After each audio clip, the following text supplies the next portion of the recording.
Hello and welcome to the programme. Well, it's suffered the highest number of COVID-19 infections in Europe, and now Spain is calling on the EU to help offset the financial toll of the pandemic. Prime Minister Pedro Sánchez wants 1.5 trillion euros dedicated to helping the bloc's hardest hit economies get back on track. But the plan will need the support of debt-weary northern member states when leaders meet this Thursday, as Salvatore Falco reports. Spain is going to propose 1.5 trillion euro European Union fund to fight coronavirus. Prime Minister Pedro Sánchez has decided to play hard at the next European summit on Thursday. He is proposing to finance it with perpetual debt. These are bonds that do not have an expiring date.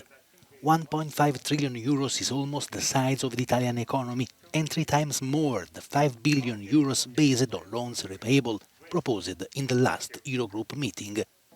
The Recovery Fund is totally different because it introduces grants, not debt, directly to the worst affected countries, avoiding some of the concerns some countries had about Eurobonds.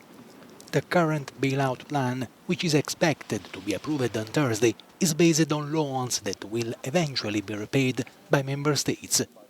The Spanish proposal is designed to avoid massive debts and to help long-term economic recovery. The hope is that it will counter some of concerns about sharing debt across the continent. Well, from Brussels, Jack Parrick has more on exactly what Spain's shared debt proposal means and how EU leaders are viewing it.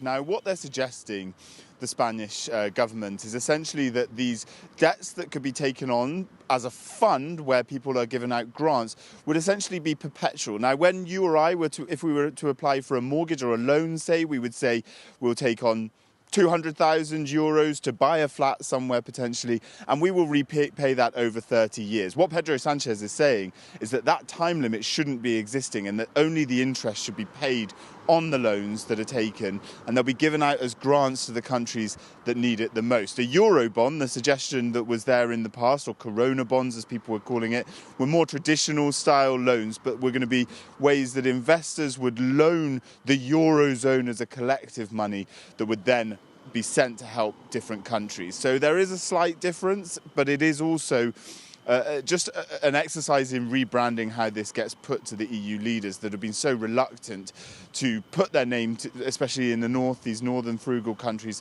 to put their name to these Eurobonds with mutualised debt across the EU. So will these kind of cosmetic changes, all this rebranding and then these slight differences in content be enough to then bring over and swing over these countries like Germany and Netherlands, the more reticent north, let's say? There's a chance that they will, Isabel, and here's why. The reason is because what Spain is proposing is that these are anchored. This fund would be anchored within what's called the multi-annual financial framework. Now, that's the sort of long name for the EU's budget.